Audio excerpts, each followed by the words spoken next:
Wow, how things change in mixed martial arts. It's getting absolutely just basically out of hand. I made that video right after, literally hours after UFC on Fox 4. And that was the main event featured a bout in which I thought was unfair at the time. It was Brendan the Truth Vera coming back after being released from the UFC and then being re-signed after Thiago Silva, who literally obliterated him in his last outing.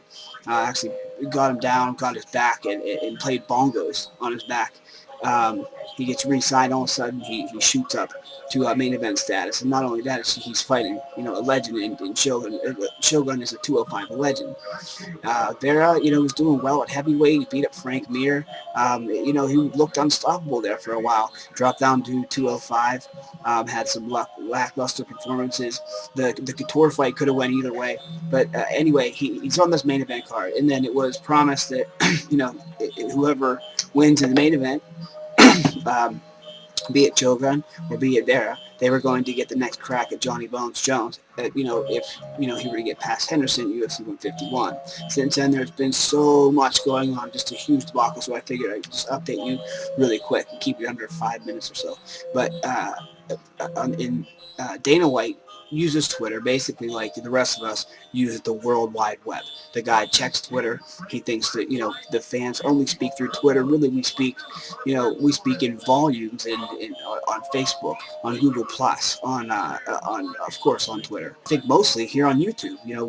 I'm speaking right now. So no one liked the idea of say Vera were to get the best of Shogun, and he automatically gets to fight the number two pound for pound guy in the world, Johnny Jones or Dan Henderson. Just didn't make sense. So he said, okay, well, I'll make it even better. Whoever gets the best, who has the best performance out of it, not just the main event, but the co-main event, which featured Lyoto Machida and Ryan Bader, will get the next crack at, the winner of Hendo versus Bones. So it was Machida and Bader facing off, and Shogun and Vera facing off. Whoever has the best performance gets the next crack. Well, it didn't exactly. It's not how the cookie crumbled. I'll tell you what did crumble, and that was Ryan Bader's knees when Machida came out early in the second round and dropped him, knocked him out, epic KO. Shogun and Vera impressed me a lot. Pressing the action, sometimes getting the best of Shogun in the exchanges, recovering really quick. I mean, he was really prepared and gave Shogun his best, and it just wasn't good enough. And then in the fourth round, TKO with Shogun winning, but of course, Machida was promised the next shot at the title. Dan Henderson had to pull out because of a leg injury, and Jon Bones Jones was. So they asked Shogun.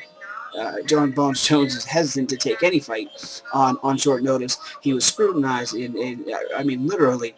He tweeted, I'm carrying the cross for my company's decision because they decided to cancel UFC 151. So Jones and Henderson never fought. What did happen is UFC 152 at the end of September. It was Vitor Belfort versus taking on Jon Jones for the light heavyweight title. What happened in that affair was in the first round, Vitor Belfort locked up a beautiful armbar, and it looked like Jon Jones' reign was over. And he figured he could just use his jiu-jitsu. In the end, it was Jon Jones submitting Vitor Belfort via Americana, not Kimura, Americana, which is this way. The arm goes this way as opposed to this way. And it was just an excellent fight. I actually still have it DVR. It was an excellent fight to watch back and forth, especially from the first round, the second round, see how Jones would recover. But now Machida is slated to fight Dan Henderson. Venue to be announced. Right now, we're coming up on St. Pierre Condit. Condit is currently sitting as about a 5-1 underdog, but I think one good slam of Condit's classic leg kicks to GSP's hurt is rapidly approaching. This I can't wait for because, of course, as a Diaz fan, it's going to be an honor for me to finally see Nathan Diaz go ahead and fight for the 150-pound title. I saw Nate Diaz go from a 4-1 underdog to a 3.5 a 2-1 underdog.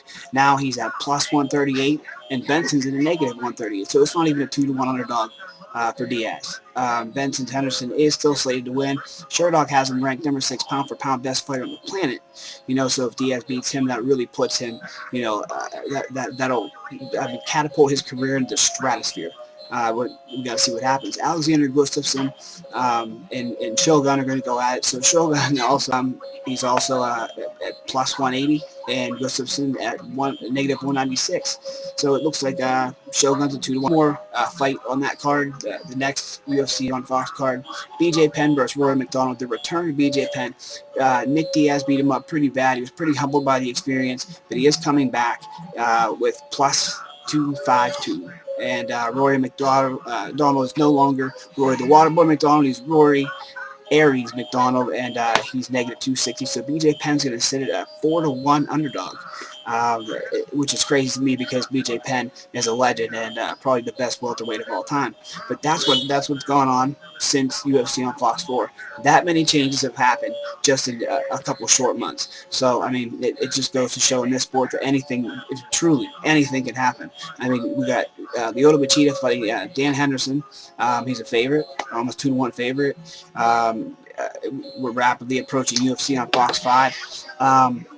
Shogun's on there, and I'm seeing a pattern here, and I'm seeing the old school guys, the legends, coming in as underdogs because you have these guys like called the new breed, Rory the Waterboy McDonald training at TriStar with George St. Pierre.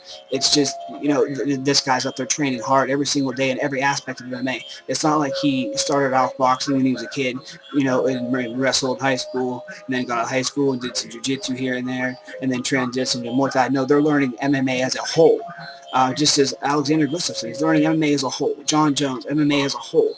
I think down there in Black House, Jose Aldo, learning MMA as a whole, and as one sport, incorporating all aspects, not just the 4 main points, not just wrestling, boxing, jiu-jitsu, and Muay Thai, but, judo, sambo. Kung Lee has interesting styles. I like people with signature, taekwondo, karate. And anything you can add will make you that much better than your opponent. So, a lot of the old school guys are just, they're getting outclassed by these newer, younger fighters. So that's the update, and hopefully, we'll see what happens. And, I got Diaz for the win. Never bet against a Diaz brother, but take care of each other.